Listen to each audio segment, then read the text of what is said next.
ንግሥቲቱ እሌኒ እንጨት አሰባስባ ደመራ ደምራ ነደደች። በሚነደው እሳት ውስጥ ዕጣን ጨምራ የዕጣኑ ጢስ ቦታውን እንዲያመለክታት ወደ እግዚአብሔር ተማጸነች።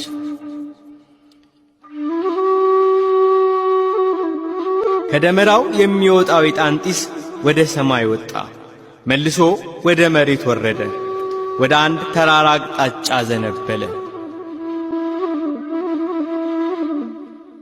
በዚህ የዕጣን ጢስ ምሪት ያ ተራራ እንዲቆፈር አደረገች ንግሥቲቱ እሌኒ። መስከረም 17 ቀን የተጀመረ ቁፋሮ መጋቢት 10 ቀን አበቃ። በዚህ ዕለት በዚያ በተቆፈረ ጉድጓድ ውስጥ የጌታችን የመድኃኒታችን የኢየሱስ ክርስቶስ መስቀል ተገኘ።